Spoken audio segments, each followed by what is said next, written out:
The governments keep changing, but the governance does not stop.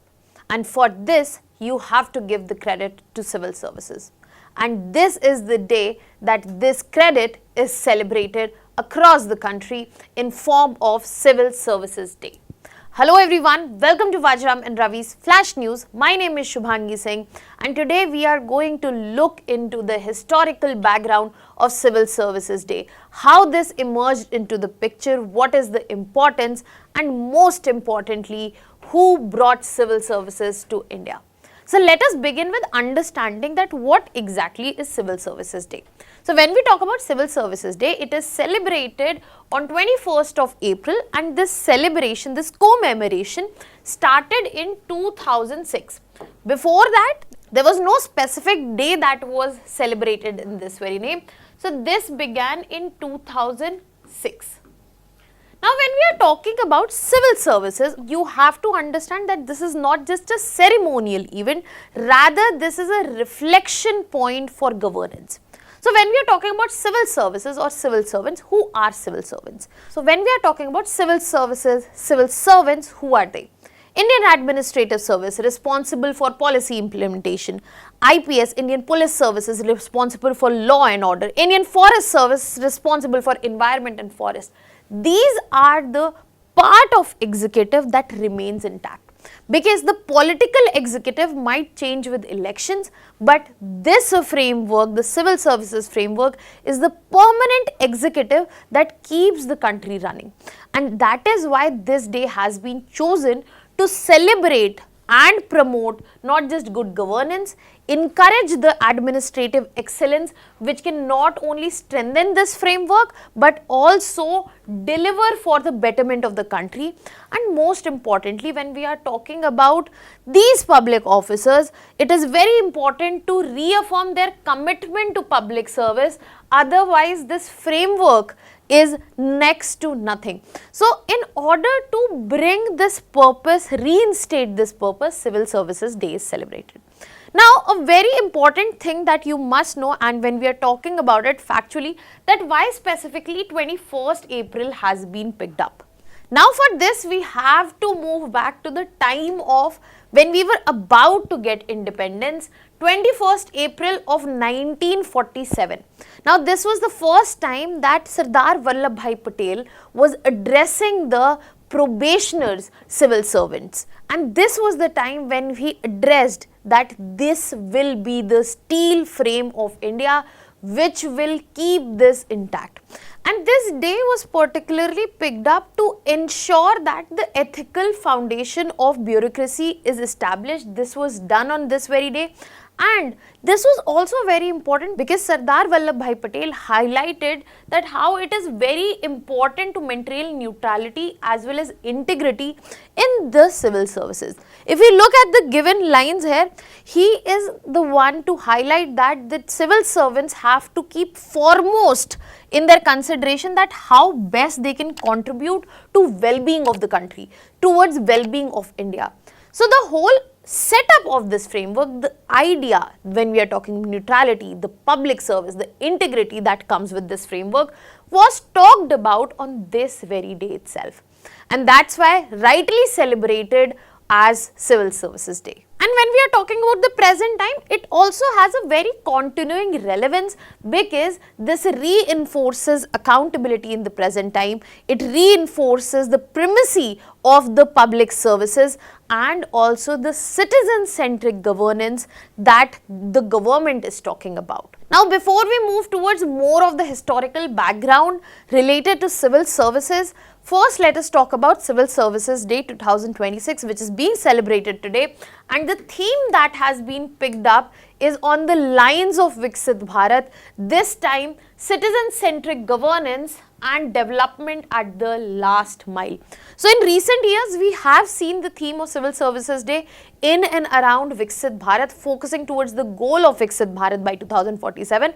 And this time, the core focus area is going to be last mile delivery. That means ensuring that when we are talking about public services, it goes to each and every individual, no matter how remote, how rural it exists. Apart from that, inclusive governance has also been talked about, that when we are talking about governance, when we are talking about public services, we are not going to exclude, discriminate, and on this very context, service delivery that needs to become efficient. So when we are talking about services reaching to everybody, non-exclusion, at the same time, this can be ensured only when efficiency exists.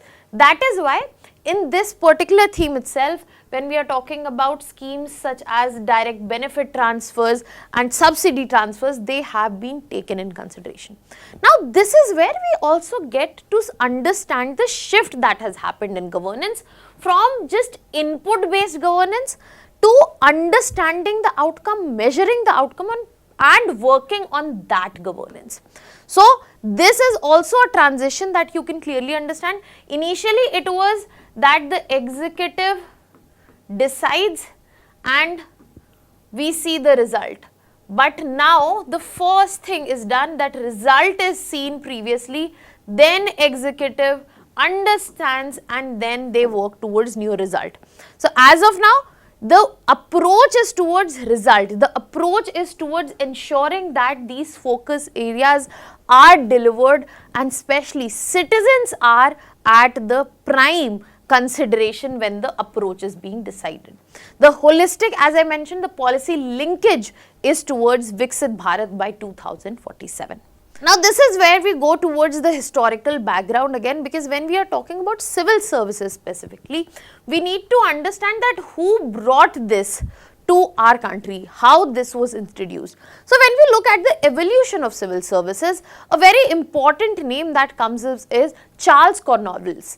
So when we are speaking about Cornwallis, who was Governor General of British India from 1786 to 1793, he is known for fundamentally restructuring British India, and one of those reforms were through Cornwallis Code. Another very important system was also introduced towards agriculture and zamindari system. Can you tell me in the comment section what was it? Now when we are talking about Cornwallis Code, which was introduced in 1793, for that regard itself, he is often considered as father of Indian civil services. Now, the reform that he introduced was the fact that he brought separation of power as a concept, where judicial and revenue departments were separated, where judicial and as well as revenue administration was separated for the very first time. He was responsible for introduction of merit-based recruitment, and also this was the initial form of civil services that existed. And he is also credited for creation of a professional as well as salaried bureaucracy. Another important reform that was brought in was the fact that he divided the services into covenanted and uncovenanted, where covenanted services were dominated by British officers, mostly just them, and uncovenanted was open to Indian people as well, but definitely based on merit. But what Charles Cornwallis did was based on a foundational layer which was already set up by Warren Hastings, the first Governor General of Bengal.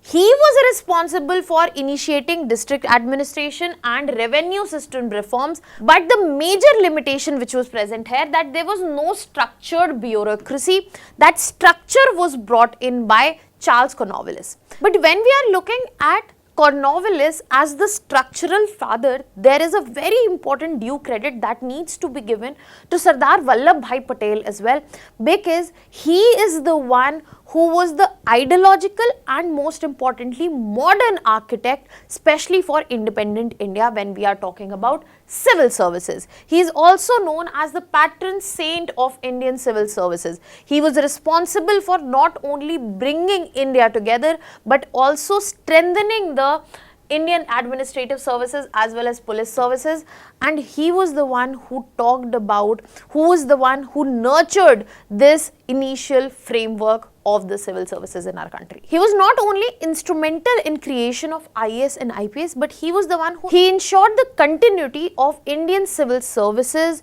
to modern democratic India's requirement, which was set up as the whole framework.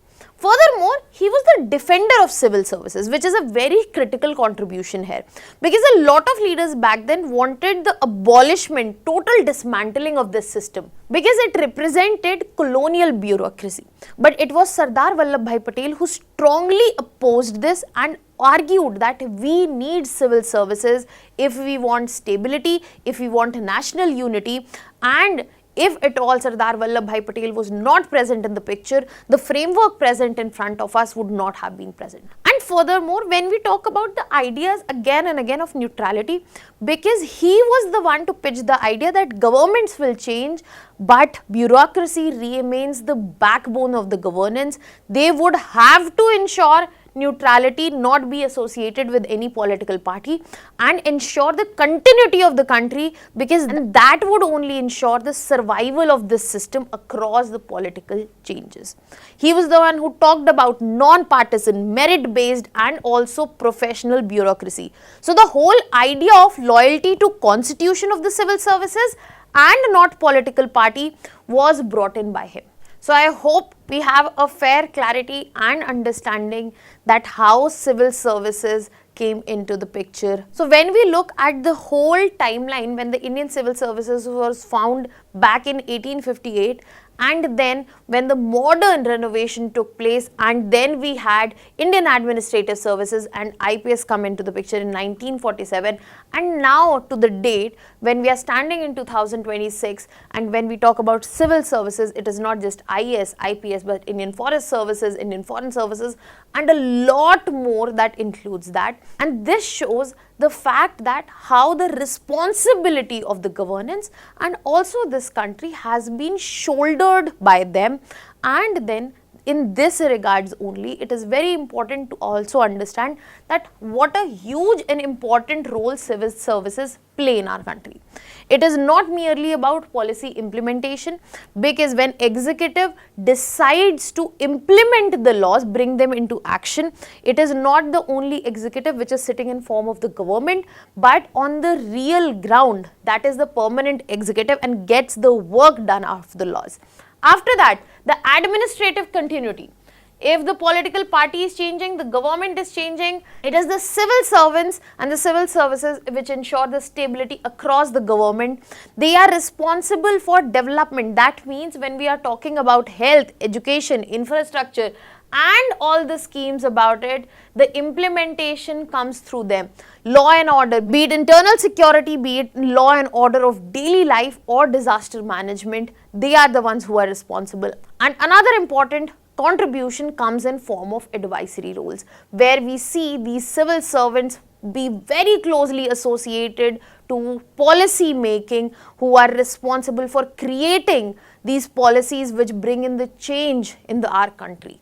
And they are the ones who assist the ministers, the policy makers, and do the grunt work, do the research work, and bring them into action as well. Now, what are your thoughts on this? Let me know in the comment section. I'll be leaving you here with a prelims practice question.